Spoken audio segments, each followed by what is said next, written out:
கர்த்தருடைய பரிசுத்த நாமத்துக்கு மகிமை உண்டாவதாக. இன்றைய வசனம் சங்கீதம் 37:5.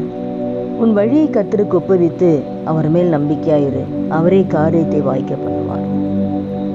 நாளில் கூட இந்த வார்த்தை கேட்க நம்ம ஒவ்வொருத்தர் வாழ்க்கையிலையும் நம்முடைய வழிகளை ஆணுடைய கரத்தில் ஒப்பு கொடுக்கணும். நம்ம போகிற பாதைகளை ஆணுடைய கரத்தில் ஒப்பு கொடுக்கணும். ஆணுடைய கரத்தில் நம்ம ஒப்பு கொடுக்கும்போது நம்முடைய காரியங்கள்லாம் ஆண்டவர் ஒப்பு கொடுத்துட்டு என்ன பண்ணோம்? நம்பிக்கையாக இருக்கணும்.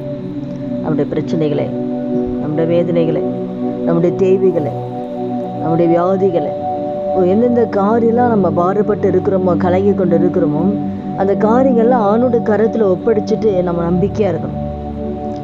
ஆணோட கரத்தில் ஒப்படைச்சிட்டோம், அவர் பார்த்து கொள்வார், அவர் அற்புதம் செய்வார்னு சொல்லி அவருடைய கருத்தை நம்ம ஒப்படைச்சு நம்ம நம்பிக்கையாக இருக்கும்போது நம்முடைய காரியங்கள்லாம் அவர் வாய்க்க பண்ணுவோம். வேலை இல்லாமல் இருக்கீங்களா? அவனுடைய சமூகத்தில் ஒப்படைச்சிருங்க. வேலை இல்லை, அவனுடைய கரத்தில் ஒப்படைங்க. திருமணம் ஆகலையா? அவனுடைய கரத்தில் ஒப்படைச்சிருங்க. போகிற பாதை, நம்ம செய்கிற பிஸ்னஸ் எல்லாமே ஆணுடைய கரத்தில் ஒப்படைச்சிட்டு நம்ம நம்பிக்கையாக இருக்கணும். அதுதான் ஆணுடைய கரத்தில் எல்லாத்தையும் சொல்லிட்டு இருப்பான்.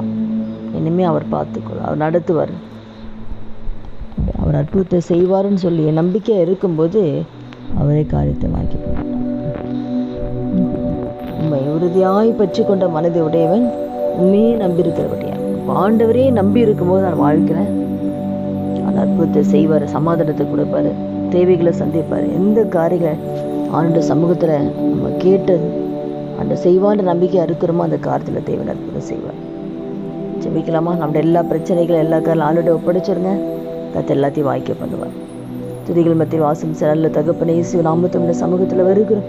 இந்த வார்த்தை கேட்குற ஒவ்வொருத்தர் வாழ்க்கையில் ஆண்டவரே, அப்பா என்ன பிரச்சனைகள், போராட்டங்கள், வேதனைகள், கண்ணீர்கள், வியாதிகள் எந்த பாதையில் போனாலும் அது எல்லாமே நானுடைய சமூகத்தில் ஒப்படைச்சிட்டு நம்பிக்கையாக இருக்கக்கூடிய கிருபை ஒவ்வொருத்தருக்கு கொடுங்க சப்பா.